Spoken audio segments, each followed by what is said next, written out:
Corona संक्रमितको उचित उपचार हरेक नेपालीलाई खोपको आधार। नमस्कार, यो आइभी न्यूज खबरको संकेत हो। तपाई अहिले आइभी न्यूज @7 मा हुनुहुन्छ। म प्रभा थापा। प्रारम्भमा मूल खबर। कोरोना संक्रमण तेस्रो लहरको जोखिम बढ्दा पनि स्वास्थ्य मापदण्डमा बेवास्ता, जिम्मेवार निकायहरू नै बने जनस्वास्थ्य प्रति गैर जिम्मेवार। नेपाली कांग्रेसमा महाधिवेशनका लागि कार्यतालिका अनुसार काम हुन सकेन।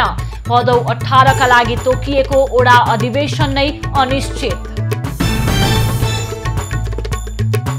बबई आयोजनाको दोस्रो चरणको काम सुस्त, सम्झौताको आधा समय बितिसक्दा 30% मात्रै काम।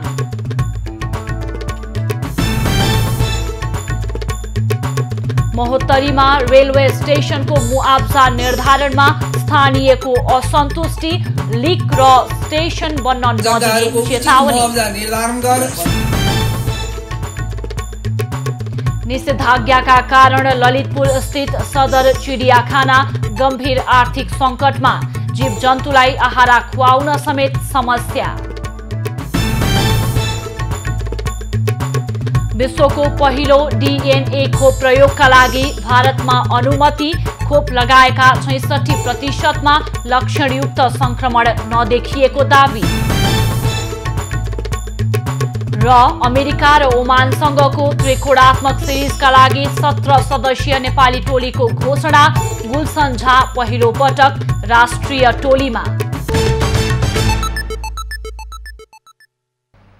अब खबरको सिलसिला प्रारम्भ गरौं कोरोना संक्रमण सम्बन्धी प्रसंगबाट। नेपालमा थप 2075 जनामा कोरोना संक्रमण देखिएको छ। पछिल्लो 24 घण्टामा पीसीआर विधिबाट गरिएको परीक्षणका क्रममा 1424 र एन्टिजेनबाट गरिएको परीक्षणका क्रममा 651 जनामा संक्रमण पुष्टि भएको हो। यो सँगै नेपालमा कोरोना संक्रमित हुनेको कुल संख्या 8,25,722 पुगेको छ। देशभर 39,321 सक्रिय संक्रमित आइसोलेसनमा रहेका छन्। त्यस्तै कोरोनाका कारण पछिल्लो 24 घण्टामा 30 जनाले ज्यान गुमाएका छन्। यो सँगै नेपालमा कोरोनाका कारण मृत्यु हुनेको संख्या 10,485 पुगेको छ। त्यस्तै 24 घण्टामा थप 2,382 संक्रमित कोरोना मुक्त हुँदा नेपालमा संक्रमित भएका मध्ये 6,95,925 जना कोरोना मुक्त भएका छन्। पछिल्लो समय कोरोना संक्रमितको संख्या बिस्तारै बढ्ने क्रममा छ। साथै सक्रिय संक्रमितको संख्या समेत बढ्न थालेको छ। हाल देखिएको नयाँ भेरिएन्ट बढी संक्रामक भएकाले सचेत र सावधान हुन विज्ञहरूले सुझाव दिएका छन्। पछिल्लो समय कोरोना संक्रमितको संख्या बढ्दो क्रममा देखिन्छ। संक्रमितको संख्या बढ्न थालेपछि कतिपयले यसलाई तेस्रो लहरको संकेतको रूपमा समेत हेर्न थालेका छन्। हाल देखिएको डेल्टा भेरिएन्ट बढी संक्रामक देखिएकाले संक्रमण अझै बढ्न सक्ने अनुमान समेत गरिएको छ। साथै हाल लक्षण सहितका बिरामी तथा निमोनियाका बिरामीको संख्या समेत बढ्न थालेको चिकित्सकहरू बताउँछन्। संक्रमितको संख्या पनि बढ्दै गएको छ। फलस्वरूप संक्रमणको कारणले निमोनिया भएर आउने बिरामीहरूको संख्या पनि बढेर गएको छ। लक्षण लिएर आउने बिरामीहरूको संख्या बढेर गएको छ। आइसियुमा जाने बिरामीहरूको संख्या बढेर गएको छ। त्यो समुदायमा संक्रमणको फैलावट बढेको कारणले गर्दाखेरि भएको। स्वास्थ्य मन्त्रालयको तथ्याङ्क अनुसार देशभर 40,000 भन्दा बढी सक्रिय संक्रमितको संख्या रहेको छ। साथै 21 जिल्लामा 500 भन्दा बढी सक्रिय संक्रमित छन् भने 18 जिल्लामा 200 देखि 479 सक्रिय संक्रमित रहेको मन्त्रालयको तथ्याङ्कमा छ। 500 भन्दा बढी सक्रिय संक्रमित भएका जिल्लाहरूमा बागमती प्रदेश उच्च स्थानमा छ।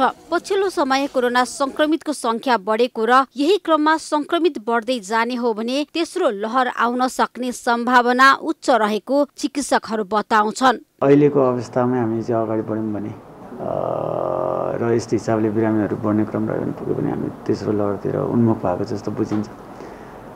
किन भन्दाखेरि अहिले जति पनि सुरक्षाका मापदण्डहरू छन् ती मापदण्डहरू चाहिँ पालना भएको छैन। विभिन्न ठाउँहरूमा त्यहाँनिर अव्यवस्थित भएको छ। कोरोना भाइरसको नयाँ प्रजाति डेल्टा प्लस भेरिएन्ट बढी संक्रामक मानिएको छ।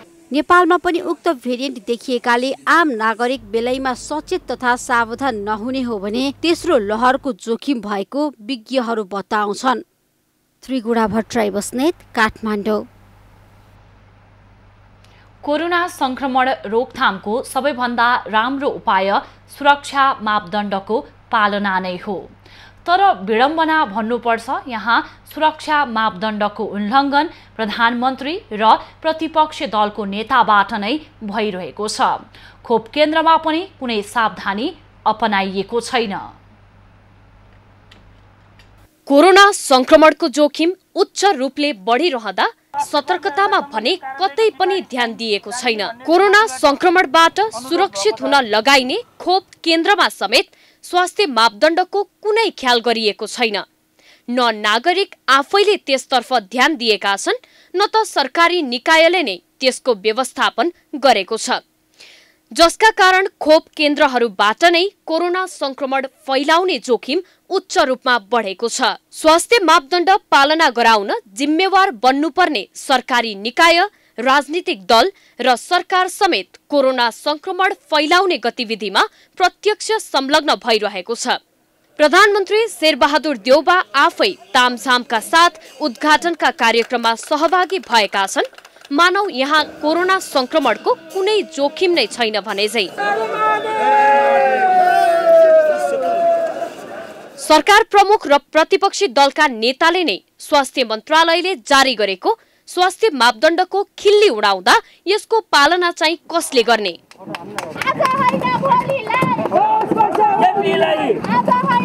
जनचेतना फैलाउन भनेर लाखौं रुपैयाँ खर्च गर्ने अनि जिम्मेवार निकाय आफैले तोकेको मापदण्ड उल्लङ्घन गर्न अग्रपन्थीमा लाग्नुले हाम्रा नेतृत्वकर्ताहरू कतिसम्म गैर जिम्मेवार छन् प्रश्न हुँदैन र? झापामा कोरोना संक्रमणको जोखिम उच्च छ। जोखिमका बावजुद नेपालको पूर्वी सीमा नाका काकरभिट्टा हुँदै नेपाल प्रवेश गर्ने तथा भारत जाने नागरिकको संख्या भने दिनानुदिन बढ्दो छ। तर कोरोना संक्रमणबाट जोगिन स्वास्थ्य मापदण्डको प्रभावकारी पालना भने नाकामा भएको पाइँदैन। भारतबाट नेपाल प्रवेश गर्न नेपाली नागरिकको हकमा नागरिकता प्रमाणपत्र र एन्टिजेन परीक्षणको रिपोर्ट अनिवार्य गरिएको छ। 72 घण्टाको पीसीआर रिपोर्ट देखाएको खण्डमा सिधै प्रवेशको अनुमति दिने गरिएको छ। खोप लगाएको प्रमाण पेश गरेकालाई नाकाबाट प्रवेश दिएको छ। भारतबाट नेपालका आँखा अस्पतालमा उपचार गराउन आउने भारतीय नागरिकको संख्या अत्याधिक छ।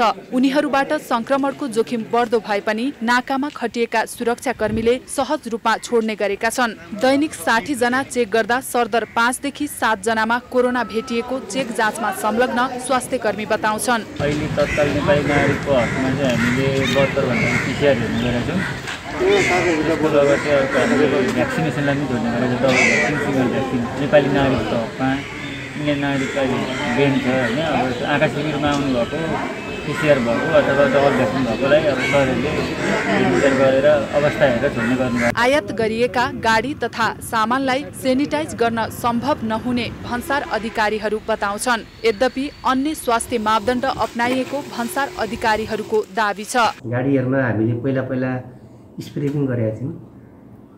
स्प्रे त्यति इफेक्टिभ भएको जस्तो लागेन। चक्का मात्रै भयो, अन्त त्यति भएन र पुरै चाहिँ त्यसलाई चाहिँ स्क्यानिङ गर्ने पनि त्यो लामो समयसम्म त्यो गर्न पनि गाह्रो चाहिँ भएको थियो र गरिएन। अहिले छोडिया छ र त्यो बाहेक अरू स्वास्थ्य मापदण्ड चाहिँ हामीले अपाएका छौँ। परीक्षणमा पोजिटिभ देखिएको संक्रमितलाई सम्बन्धित नगर तथा गाउँपालिकाको सिफारिसमा एम्बुलेन्समा पठाउने गरेको बताइएको छ। अर्कातिर भारतबाट आयात भएका दैनिक उपभोग्य सहित विभिन्न सामग्री सिधै बजारमा गइरहेका छन्। भारतीय सहित नेपाली मालवाहक सवारीका चालक तथा सहचालक सबैले खोप पाएका छैनन्। यसले पनि संक्रमण फैलने सम्भावना बढ्दो छ।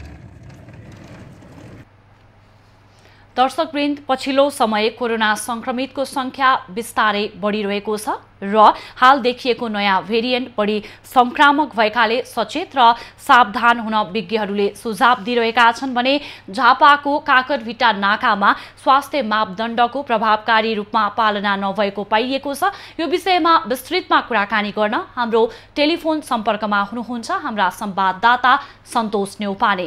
सन्तोष, किन यस्तो लापरवाही भइरहेको छ त्यहाँ? कोरोना संक्रमणको गति छ। विभिन्न बावजुद नेपालको पूर्वी सीमामा नेपाल प्रवेश गर्ने तथा भारत जाने नागरिकको संख्या भने बढ्दै छ। साथै अब कोरोनाको संक्रमणबाट जोडिनका लागि नाकामा जुन किसिमको स्वास्थ्य मापदण्ड अपनाउनु पर्ने हो त्यो अपनाएको भने पाइँदैन र जसले गर्दाखेरि भारतसँग खुलासँग जोडिएको जिल्लामा संक्रमणको दर अझ उच्च बढ्ने सम्भावना पनि प्रबल देखिन्छ। सन्तोष, विज्ञहरूले हाल देखिएको भेरिएन्ट बढी संक्रामक रहेको र सचेत र सावधान हुनका लागि भनिरहेका छन् र त्यहाँ त्यस्तो अवस्था छ। अब स्थानीय प्रशासनले के गर्छ यो विषयमा कुराकानी भयो? नेपालको पूर्वी सीमाका हुँदै नेपाल प्रवेश गर्ने तथा भारत जाने नागरिकको संख्या भने बढ्दै गएको छ र साथै भारतबाट नेपाल प्रवेश गर्न नेपाली नागरिकको हकमा नागरिकता प्रमाणपत्र र एन्टिजेन परीक्षणको रिपोर्ट अनिवार्य गरिएको छ। 72 घण्टाको PCR रिपोर्ट देखाएको खण्डमा सिधै प्रवेशको अनुमति दिने गरिएको छ। मुख्यमन्त्रीको प्रमाण पेश गर्नलाई नाकाबाट छुट दिएको छ। यो खास गरी अब झापामा आँखा अस्पताल निकै भएका कारणले गर्दा नेपालका आँखा अस्पतालमा भारतीय नागरिकहरू उपचारका लागि आउने गरेका छन् र यी हेर्ने सुरक्षाकर्मीले सहजै रूपमा खोल्ने गरेका कारण पनि बेसी नेतातिर बढेको छ भने अझै अब भन्दै हो भने काकरभिटा सीमाबाट भएर नेपाल आउने मालबस सवारी चालकले न मास्क लगाउँछन् न कन्डाले लगाएको देखिन्छ। यिनीहरूले स्वास्थ्य जाँच पनि हुने गरेको छैन। कोरोना भाइरसको सङ्क्रमण रोक्न अपनाउनु पर्ने सामान्य सतर्कता समेत भन्सार अधिकारीहरूले नअपनाएको देखिन्छ। धन्यवाद सन्तोष र पछिल्लो अध्यावधिका लागि यहाँसँग हामी फेरि जोडिनेछौँ। उहाँ हुनुहुन्थ्यो हाम्रा संवाददाता सन्तोष न्यौपाने र हामीलाई झापाको पछिल्लो अवस्थाको बारेमा जानकारी गराउनु हुँदै थियो। काकरभिटा नाकामा स्वास्थ्य मापदण्डको प्रभावकारी रूपमा पालना भएको देखिएको छैन।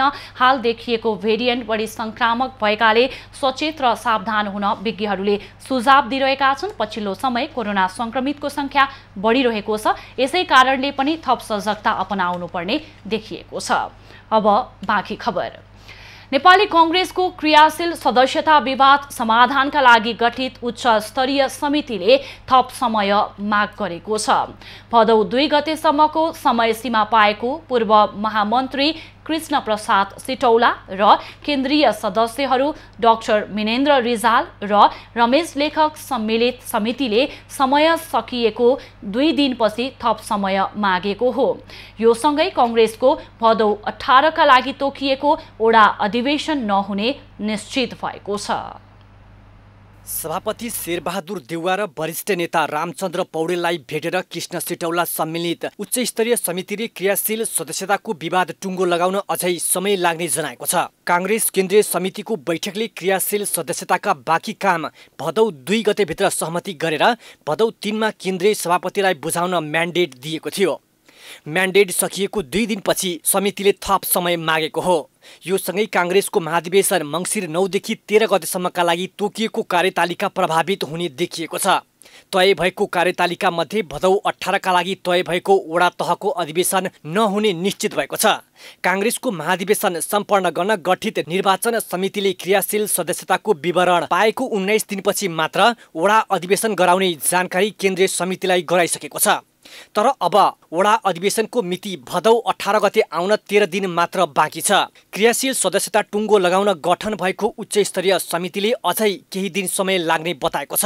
क्रियाशील सदस्यता छानबिन समितिले सिन्धुपाल्चोक, रसुवा, धनुषा 4, सर्लाही 2 लगायत ठाउँहरूको विवाद समाधानका लागि शीर्ष नेताहरूलाई बुझाएको थियो। तर नेताहरूले सहमति जुटाउन नसकेपछि सिटौलाको नेतृत्वमा अर्को समिति बनाइएको थियो। सो समितिले पनि काम तोकिएको समयमा गर्न सकेन। अझ अझ छानबिन समितिले विवाद समाधान गर्न नसकेर स्थगित गरेका 170 वडाको सदस्यताका विषयमा उच्च स्तरीय समिति प्रवेश नै गरेको छैन। काङ्ग्रेसको महाधिवेशनको मूल आधार नै क्रियाशील सदस्यता हो। क्रियाशील सदस्यताले वडा अधिवेशनबाट क्षेत्रीय प्रतिनिधि चयन गर्छन्। तीनै क्षेत्रीय प्रतिनिधिले नै पालिका, प्रदेश र जिल्लाको नेतृत्व मात्र होइन, केन्द्रीय कार्य समिति चयनमा मतदान गर्ने केन्द्रीय महाधिवेशन प्रतिनिधि समेत चयन गर्छन्। राष्ट्रिय गौरवको आयोजना भेरी बवई बहुउद्देश्यीय आयोजना अन्तर्गतको दोस्रो चरणको काम सुस्त गतिमा अगाडि बढेको छ, जसले गर्दा 4 वर्षभित्र सक्नुपर्ने आयोजनाको काम 2 वर्ष बितिसक्दा बल्ल तल्ल 30% मात्रै सकिएको छ।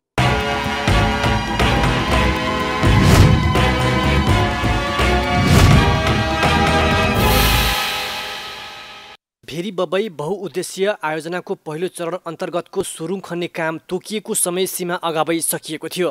तर यो आयोजनाको दोस्रो चरणको काम सुस्त गतिमा अगाडि बढेको छ।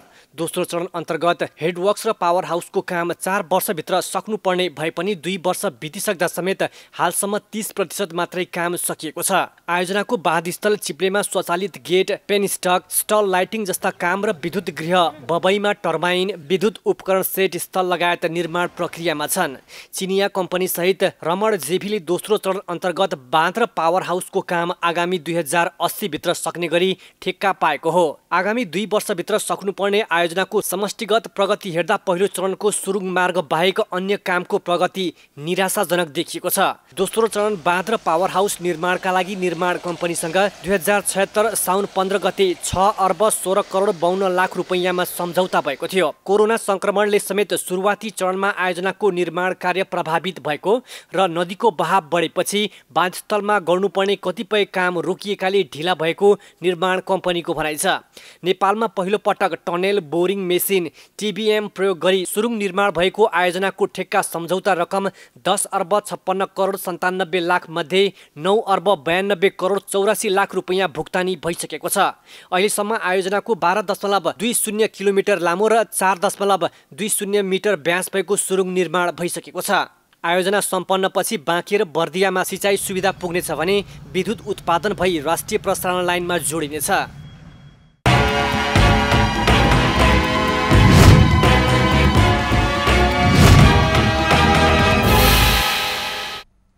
रेलवे स्टेशन बनाउन सरकारले महोत्तरीको बर्दिवासमा अधिग्रहण गरेको जग्गाको मुआब्जा निर्धारण गरेको छ। बर्दिवासमा बसेको सुरक्षा निकाय सहितको सर्वदलीय बैठकले रेलवेको स्टेशनभित्र अधिग्रहणमा परेको जग्गाको 80 लाखसम्म मुआब्जा तोकेको हो। बर्दिवास जनकपुर जयनगर रेल सेवा विस्तारका लागि बर्दिवास नगरपालिकाको वडा नम्बर 1 र 14 बहादुरगञ्ज 2 ख, बहादुरगञ्ज 2 ग, बहादुरगञ्ज 1 क, बहादुरगञ्ज 1 ख का जग्गाहरू जिल्ला प्रशासन कार्यालय महोत्तरीले 2073 पुसदेखि नै जग्गा अधिग्रहण गर्ने भन्दै किसानको करिब 57 बिघा जग्गा रोक्का राखेको थियो। बर्दिवासमा बसेको सुरक्षा निकाय सहितको सर्वदलीय बैठकले रेलवे स्टेशनभित्र अधिग्रहणमा परेको जग्गाको 32 शीर्षकमा विभाजित गरेर कट्ठाको 7 लाखदेखि 80 लाखसम्म मुआब्जा निर्धारण गरिएको हो। यो सँगै रेलवे स्टेशन निर्माणको बाटो खुलेको छ। रेलवे पीडितहरूले कट्ठाको न्यूनतम 20 लाखदेखि अधिकतम 1 करोड 20 लाखसम्म माग गरेका थिए, तर त्यस विपरीत मुआब्जा तोकिएको भन्दै स्थानीयले आन्दोलनको चेतावनी दिएका छन्। जग्गाहरूको उचित मुआब्जा निर्धारण गर, जग्गाको मापदण्ड र वर्गीकरण वैज्ञानिक ढंगले गर र मुआब्जा वितरण ढिला नगर। कट्ठाको 20 लाखदेखि 1 करोड 20 लाखसम्म मुआब्जा निर्धारण हुनुपर्ने उनीहरूको माग छ। हचुवाको भरमा गरिएको मुआब्जा निर्धारणले बर्दिवासका झण्डै 200 परिवार मारमा परेका छन्। उचित मुआब्जा नदिएसम्म रेलवे लिक र स्टेशन बन्न नदिने उनीहरूको चेतावनी छ। जग्गाको मूल्य निर्धारण गर्दा वडालाई समेत जानकारी नगराएको पाइएको छ, तर प्रशासनले प्रचलित बजार मूल्यका आधारमा मूल्याङ्कन गरेको दाबी गरेको छ। त्यसो गरिरहँदा हामीले के गर्यौं त भन्दाखेरि विभिन्न आधार, कारण, त्यहाँको चलन चल्तीको रेट, बजार मूल्याङ्कन लगायतका कुराहरू र चाहिँ समेत बैंकिङको प्रयोजनका लागि गर्ने कुराहरू, मालपोत मूल्याङ्कन समेतलाई आधार मान्दा विभिन्न जग्गाका 32वटा क्याटेगोरी जग्गाका 32वटा क्याटेगोरी गरेर त्यसको दर रेट निर्धारण गरेका छौँ।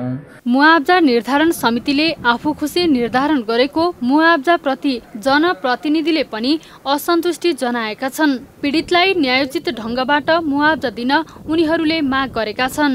रेलवे स्टेसनभित्र अधिग्रहणमा परेको जग्गाको 32 शीर्षकमा विभाजित गरेर कट्ठाको 7 लाखदेखि 80 लाखसम्म मुआब्जा निर्धारण गरिएको छ। सरकारले निर्धारण गरेको मूल्य अनुसार पीडित 200 किसानलाई मुआब्जा उपलब्ध गराउन कम्तीमा 2 अर्ब 30 करोड रुपैयाँको जोहो गर्नुपर्ने देखिन्छ। महोत्तरीबाट कमलेश मण्डलको रिपोर्ट। दर्शकवृन्द, महोत्तरीमा रेलवे स्टेशनको मुआब्जा निर्धारणमा स्थानीयले असन्तुष्टि जनाएका छन्। यो विषयमा विस्तृतमा जानकारी दिन हाम्रो टेलिफोन सम्पर्कमा हुनुहुन्छ हाम्रा संवाददाता कमलेश मण्डल। कमलेश, मुआब्जा निर्धारणमा स्थानीयले असन्तुष्टि व्यक्त गरेका छन्, पछिल्लो जानकारी के छ? प्रभा, महोत्तरीको बर्दिवासमा रेलवे मुआब्जा विवाद चर्किँदै गएको छ। आज रेलवे मुआब्जा संघर्ष समितिले जुन रेलवेमा जग्गा अधिग्रहण गरेको छ 57 बिघामा, जग्गा धनीहरूले कालो झण्डा गाडी विरोध प्रदर्शन गरेका छन् र सरकारले जुन निर्धारण गरेको छन् मुआब्जा त्यो न्यायोचित भएको छैनन्। त्यो बर्दिवास जनताको लागि अपमानजनक हो र त्यो जग्गाको अपमान हो भनेर त्यहाँको स्थानीय जुन रेलवे पीडितहरूले विरोध प्रदर्शन पनि गरेका छन् र आफ्नो जग्गामा कालो झण्डा गाडी अहिले विरोध प्रदर्शन गरेका छन्। प्रभा, कमलेश, लिक र स्टेसन बन्न नदिने भनेर स्थानीयले चेतावनी दिइराखेका छन् र अब सरकारले यो विषयलाई कसरी अगाडि लैजाला, स्थानीय प्रशासनले के गर्ला, यो विषयमा केही बुझ्नु भएको छ यहाँले? आजसम्मको डेटमा 6वटा प्रमुख जिल्ला अधिकारी फेरिसकेको अवस्था रहेको छ र महोत्तरीका प्रमुख जिल्ला अधिकारी तीर्थराज भट्टराईको पहलमा जुन रोकिराखेको जग्गाको मुआब्जा थियो त्यो फुकुवा गरेको छ र न्यूनतम 7 लाखदेखि 80 लाखसम्मको कट्ठाको मुआब्जा निर्धारण गरेको छन्। तर जग्गा पीडितहरूले 20 लाखदेखि 1 करोड 20 लाखसम्मको कट्ठामा दिनुपर्ने भने माग राखेको छन्।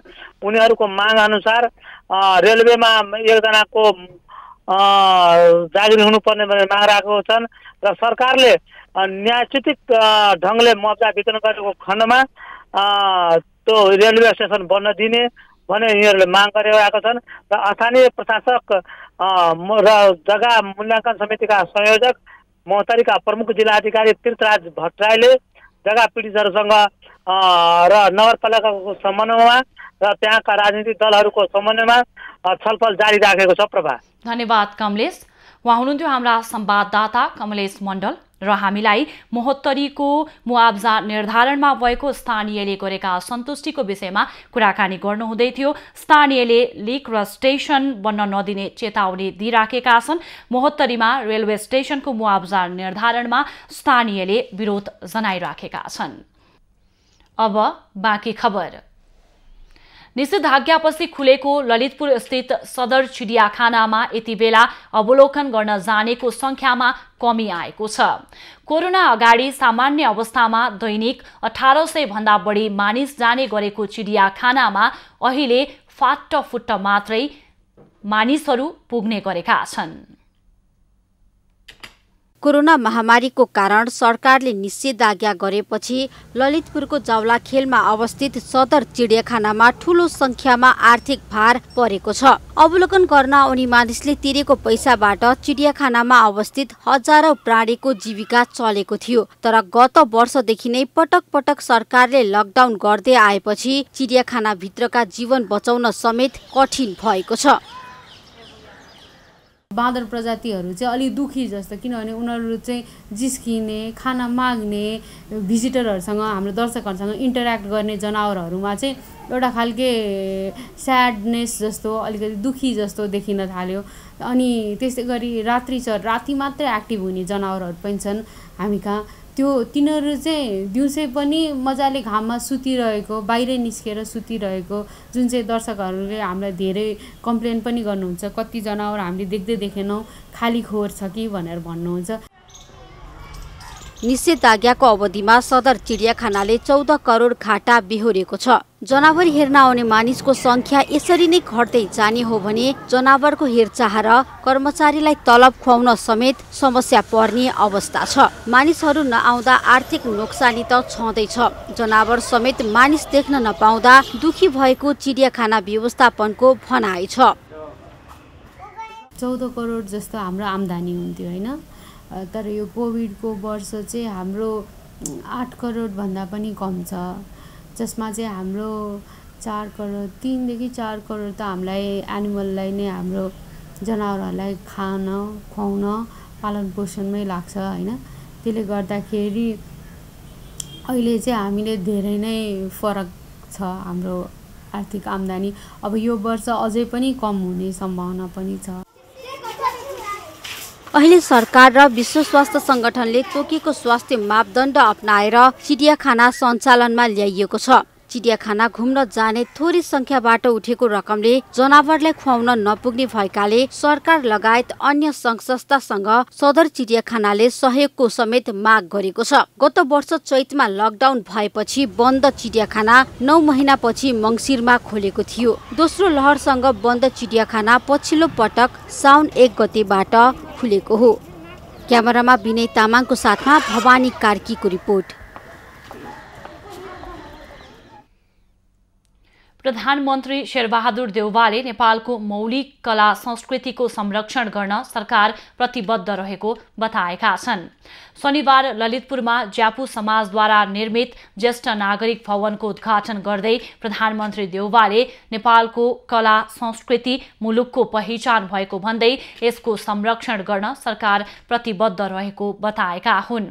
उनले हस्तकला, मूर्तिकला, चित्रकला आदिको माध्यमबाट नेपालको कला संस्कृति विश्वभर चिनाउन ज्यापु समाज ललितपुरले भूमिका खेलेको भन्दै प्रशंसा गरेका छन्।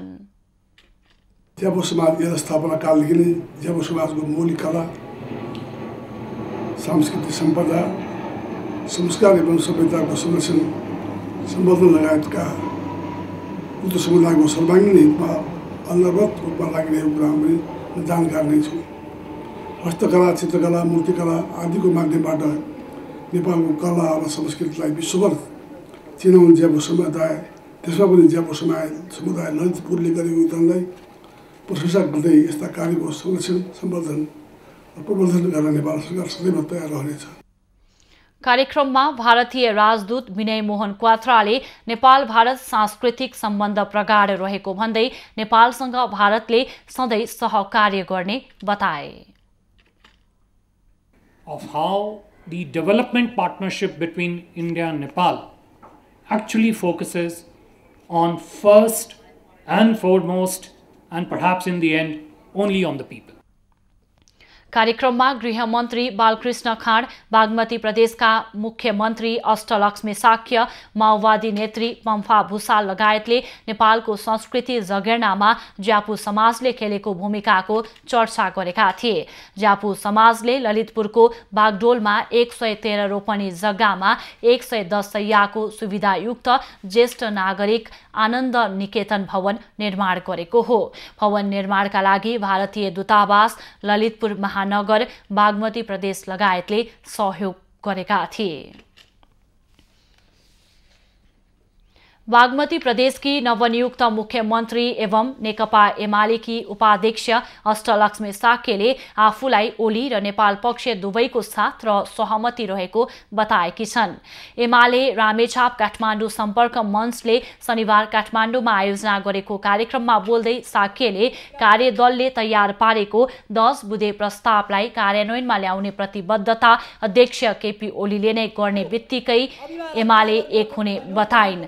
नेपाललाई धोका दिएको भन्ने गलत सन्देश फैलाएको आरोप लगाउँदै उनले आफू सधैँ पार्टी एकताको पक्षमा रहेको स्पष्ट पारिन्। नेकपा एमाले एकजुट भएर अगाडि बढ्नेछ। त्यसको लागि 10 बुँदे प्रस्तावलाई उच्च मूल्याङ्कन गरेर अगाडि बढाएर हाम्रो नेतृत्वले चाहिँ मन फराकिलो बनाएर म अब चाहिँ नेकपा एमालेलाई बलियो बनाउन चाहन्छु भन्नुभयो भने त्यति भन्नुभयो भने स्थिति उठलपटल हुन्छ।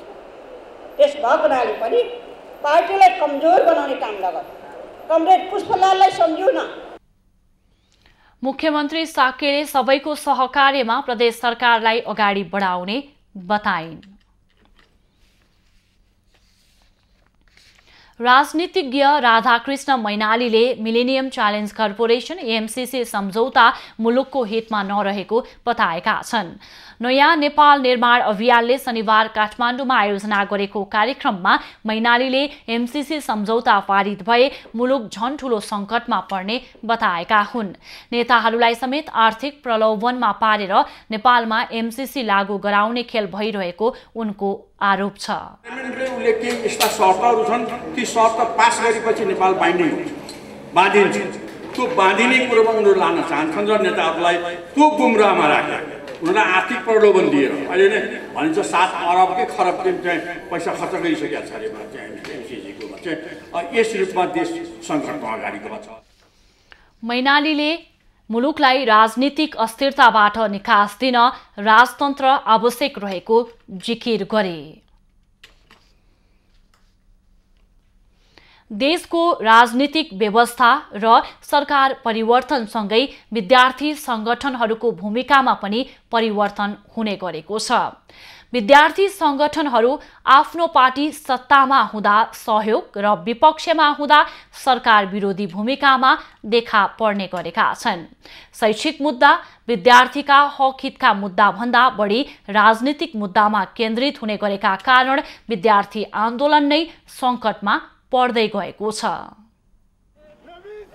झण्डै 8 दशक लामो इतिहास बोकेको विद्यार्थी आन्दोलन पञ्चायती व्यवस्थाको विरुद्धको राजनीतिक पार्टीको खुला मोर्चाका रूपमा विकसित भएको हो। पञ्चायती व्यवस्थाको विरोधी जगमा सुरु भएको विद्यार्थी आन्दोलनको भूमिकालाई विद्यार्थी संगठनहरूले परिवर्तन गर्न नसक्दा अहिले कमजोर बनेको हो। राजनीतिक मुद्दाहरूमा अत्यन्तै आकर्षित हुने, केन्द्रित हुने, विद्यार्थीको मुद्दामा कम प्रस्तुत हुने, विद्यार्थीको माग मुद्दा लिएर कम आन्दोलनमा जाने हरेक राजनीतिक पार्टीमा आज बहस छ कि अब युवा पुस्तालाई पार्टीको सत्ता, पार्टीको नेतृत्व हस्तान्तरण गर्नुपर्छ, पार्टीमा युवा पुस्तालाई भर्ती गर्नुपर्छ, सरकारको नेतृत्वमा पनि युवा पुस्ता आउनुपर्छ, सिङ्गो देशका सबै ठाउँहरूमा युवा पुस्ता आउनुपर्छ भन्ने बहस लहर अहिले सुरु भइसकेको छ। विद्यार्थी आन्दोलनका लागि अहिले पनि धेरै शैक्षिक मुद्दा विद्यमान छन्। कोरोनाका कारण शैक्षिक गतिविधि शून्य जस्तै बनेका छन्। कति समयदेखि परीक्षा हुन सकेको छैन। निजी शैक्षिक संस्थाहरूले चर्को शुल्क असुल्नेदेखि विद्यार्थीहरूलाई कोरोना विरुद्ध खोपको व्यवस्था गर्ने सम्मका शैक्षिक मुद्दा छोडेर विद्यार्थी संगठनहरूको आन्दोलन अहिले पनि राजनीतिक मुद्दामा केन्द्रित हुने गरेको छ। अहिले पनि यो सरकारले अस्थिरता मचाउनको लागि यो अध्यादेश ल्याएको छ, यो बैठक छ भन्नको लागि हामीले यो कार्यक्रम राखेका छौँ। राजनीति पृष्ठभूमिबाट सुरु भएको नेपालको विद्यार्थी आन्दोलन हाँक्ने विद्यार्थी संगठनहरूले शैक्षिक मुद्दा कम र राजनीति मुद्दा बढी उठाउँदै आएका छन्। त्यति मात्र होइन, विद्यार्थी संगठनको आन्दोलनको स्वरूपबाट पनि आम नागरिक आजित बन्दै आएका छन्। सडक नै ठप्प पारेर गर्ने विद्यार्थी संगठनको आन्दोलनको शैलीबाट सबैभन्दा पीडित विद्यार्थी र सर्वसाधारण हुने गरेका छन्। क्यामेरामा राम तामाङका साथमा अजय खत्रीको रिपोर्ट। रौतहटमा बागमती नदीमा आएको बाढीले खेतीयोग्य जमिन कटान गर्न थालेपछि रोकथामको प्रयास सुरु गरिएको छ। गढीमाई नगरपालिका 3 स्थित लक्ष्मीपुर गाउँ नजिकै बागमती नदीमा आएको बाढीसँगै तीव्र रूपमा खेतीयोग्य जमिन कटान गर्न थालेपछि बागमती तथा लाल बखैया नदी नियन्त्रण आयोजना परवानीपुर बाराले रोकथाम कार्य सुरु गरेको हो।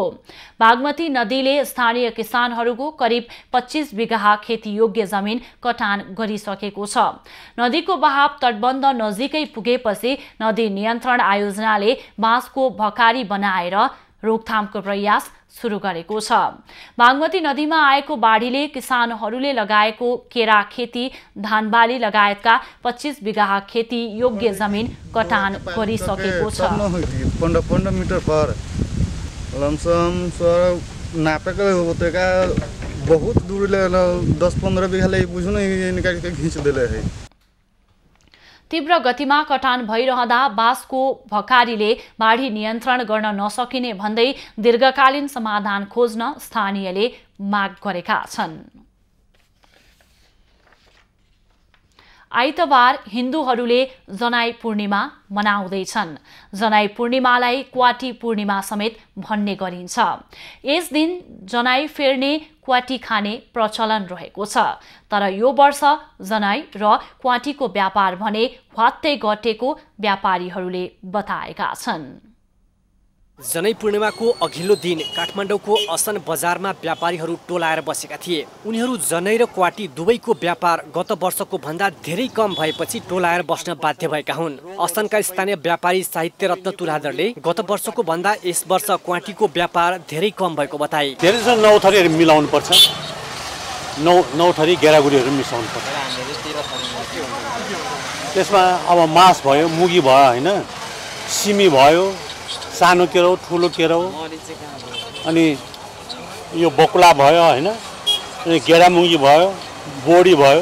व्यापार यसपालि त्यतिको छैन, धेरै कम। भिडभाड पनि अलि दिउँसो अलि छ, बिहान छैन। असन चोकमै जनै व्यापार गरिरहेका दोलखाका दुर्गा प्रसाद उपाध्याय न्यौपानेले मानिसहरूले जनै खरिद्दै गर्न छाडिसकेको बताए। उनले कोही बुढाबुढीले जनै किन्ने गरेको तर धेरै युवाहरूले जनै लगाउनै छाडिसकेको अनुभव सुनाए। 15 रुपियाँले बेच्छु हजुर मैले, यो 25 रुपियाँ, यो 15 रुपियाँ मैले बेच्नै आयो। अब परपराहरूको जस्तो जनै लगाउने मान्छे छैन अहिले। अब जनै लाउन छोडिसकेछ मान्छेले, जनै किन्नै आउँदैन त्यति। अलिअलि बुढाबुढी कोही आउने हो, मेरो छैन। जनै पूर्णिमा हिन्दूहरूको विशेष पर्व मानिन्छ। तर कोरोना लगायतका प्रभावका कारण जनै र क्वाटीको व्यापार भने कम हुँदै गएको व्यापारीहरूको बुझाइ छ। नेपालका नागरिक अगुवाहरूले अफगानिस्तानको नागरिकको जीव धनको सुरक्षाका लागि अपिल गरेका छन्। नागरिक समाजका अगुवाले शनिबार संयुक्त अपिल जारी गर्दै आवश्यक पहल गर्न नेपाल सरकारको ध्यानाकर्षण गराएका हुन्। गत आइतबार तालिबान विद्रोहीले अफगानिस्तानको राजधानी काबुल नियन्त्रणमा लिएको थियो। त्यसपछि असुरक्षित महसुस गर्दै अफगान नागरिक पनि देश छोड्न थालेको भन्दै नागरिक समाजका अगुवाहरूले दक्षिण एसियाली क्षेत्रीय सहयोग संगठन सार्कको अध्यक्ष राष्ट्रको हैसियतले नेपाल सरकारले पहल गर्नुपर्ने माग गरेका हुन्। उनीहरूले सरकारलाई अविलम्ब अफगान नागरिकको सुरक्षा तथा सम्भावित शरणार्थीको समस्या सम्बोधन गर्न सार्क देशहरूको आपतकालीन बैठक बोलाउन समेत आह्वान गरेका छन्। नेपाल आउने अफगान नागरिकलाई शरण दिन पनि उनीहरूले माग गरेका छन्। सार्कका अन्य मुलुकहरूले पनि आपतकालीन उपाय खोज्दै अफगान नागरिकलाई सक्दो सहयोग गर्न अगुवाहरूको आग्रह छ। जापानबाट थप 2,80,000 डोज एस्ट्राजेनेका खोप आज काठमाडौँ आइपुगेको छ। कोभ्याक्स सुविधा अन्तर्गत जापानले दिएको खोपको 2,80,000 मात्रा आज नेपाल आइपुगेको हो। आज आइपुगेको खोप पहिलो मात्रा लगाएर बसेका प्रदेश 1 र 2 का 65 वर्षमाथिका ज्येष्ठ नागरिकलाई उपलब्ध गराइने स्वास्थ्य मन्त्रालयले जनाएको छ। जापानले उपलब्ध गराउने घोषणा गरेको 16 लाख खोप मध्ये 8 लाख मात्रा खोप यसअघि नै आइसकेको छ। बाँकी खोप सोमबार काठमाडौँ आउने नेपाल स्थित जापानी दूतावासले जानकारी दिएको छ। कोभ्याक्स सुविधा अन्तर्गत जापान सरकारले नेपाललाई 16,14,740 मात्रा खोप निःशुल्क उपलब्ध गराउने घोषणा गरेको थियो। त्यसमध्ये पहिलो चरणमा करिब 8 लाख मात्रा खोप साउन 23 र 24 गते काठमाडौँ आइपुगेको थियो।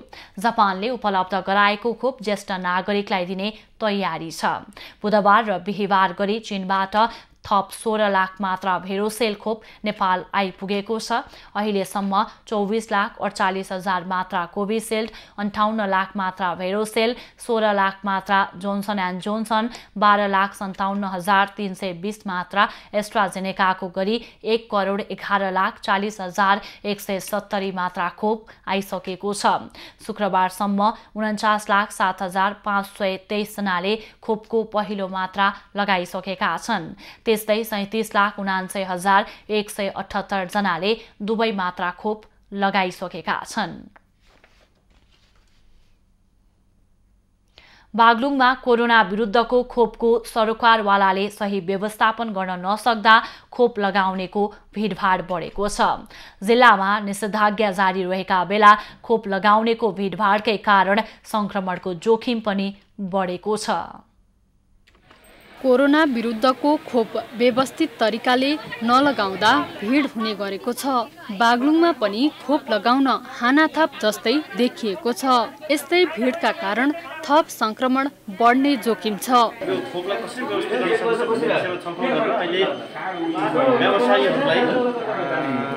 व्यवसाय दर्ता आधारमा एउटा व्यवसायलाई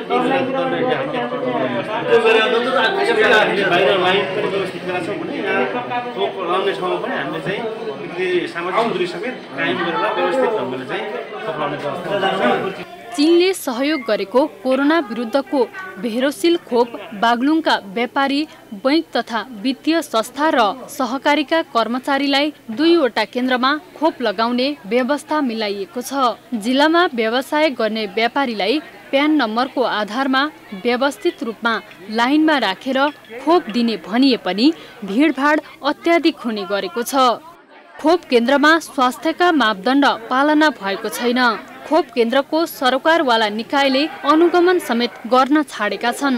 प्रशासन पनि सिङ्गो प्रशासन यही छ। 2-2 मिटरको दूरीमा सुरक्षित तरिकाले मास्क लगाउन भनिएको छ, तर 2-2 मिटर दूरीकै यहाँ 1-1 हातको पनि दूरी देखिँदैन। यस्तो भिडभाड छ, तीनतिरबाट लाइन छ। अब मेरो पालो आउने हो कि होइन, मैले खोप लगाउन पाउने हो कि होइन भन्ने मान्छे दोधारमा उभिएको हुनाले यस्तो भिड देखिएको छ। अब यो जुन आज सरकारले चाहिँ व्यवसायीहरूलाई यो बागलुङको रुद्री पिपल विद्यालयमा जुन कोरोना विरुद्धको भ्याक्सिन लगाउने जुन कार्यक्रम राखिएको छ, यो हेर्दाखेरि यस्तो लाग्छ कि यसले चाहिँ कोरोना भगाउने, नियन्त्रण गर्ने नाउँमा झन् कोरोना फैलाउने चाहिँ सन्तास मैले यहाँ देखेँ यो लाइन देख्दाखेरि। र अर्को कुरो यो एउटै एकजनाको नाममा पान दर्ता छ भने उसको घरमा चाहिँ 2-3 जना परिवार त्यो पान अन्तर्गत व्यवसायमा संलग्न हुनुभएको हुन्छ। जिल्लामा पहुँचका आधारमा खोप लगाइएको गुनासो आइरहेको छ भने लक्षित वर्ग खोप लगाउनबाट वञ्चित भइरहेका छन्। जिल्लामा कोरोना संक्रमण बढेका कारण प्रशासनले निषेधाज्ञा जारी गरेको छ, तर निषेधाज्ञाको पूर्ण पालना भएको छैन। बागलुङमा अहिलेसम्म कोरोना संक्रमणबाट 64 जनाको मृत्यु भइसकेको छ भने जिल्लामा सक्रिय संक्रमित संख्या 498 रहेको छ। अब पालो आइभी न्यूज एट स्पोर्ट्सको।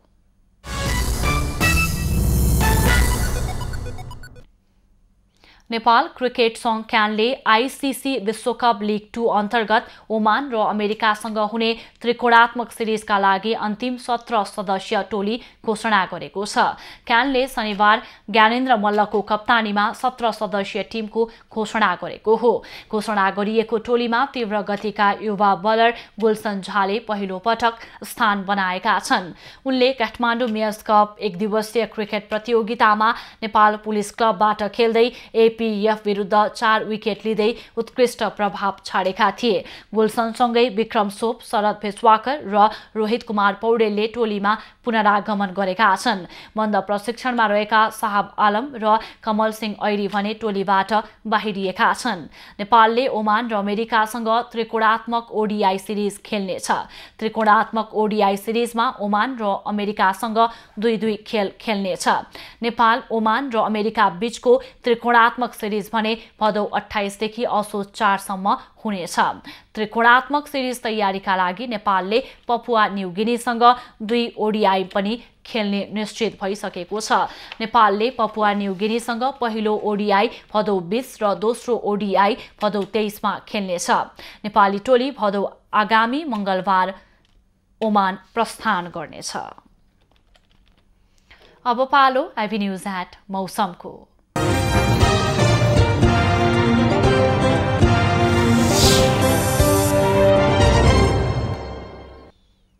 नेपालमा मनसुनी वायुको सामान्य प्रभाव रहेकाले पछिल्लो 24 घण्टामा देशभरका थोरै स्थानमा हल्का वर्षा भयो। आज राति देशभर सामान्य बदली रही केही स्थानमा हल्कादेखि मध्यम वर्षाको सम्भावना रहेको छ। साथै प्रदेश 1 र बागमती प्रदेशका 1-2 स्थानमा मेघ गर्जन र चट्याङसहित भारी वर्षा हुन सक्ने जल तथा मौसम पूर्वानुमान महाशाखाले जनाएको छ। काठमाडौँ उपत्यकाको आजको अधिकतम तापक्रम 29 डिग्री सेल्सियस र न्यूनतम तापक्रम 21 डिग्री सेल्सियस मापन गरियो।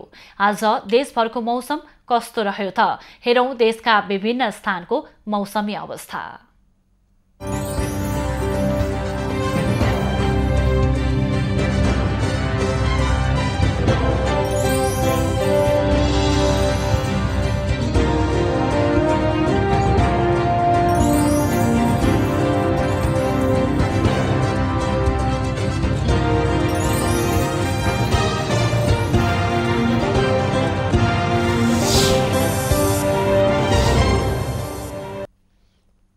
अहिलेलाई खबरको क्रम यति नै। आइभी न्यूज खबरका यी सहित अन्य विस्तृत खबरका लागि www.ivnews.tv लगअन गर्न सक्नुहुनेछ। युट्युब, फेसबुक र ट्विटरमा पनि हामीलाई फलो गर्न सकिनेछ। खबरभित्रको खबरका लागि हेर्दै रहनुहोला आइभी न्यूज खबर। नमस्कार।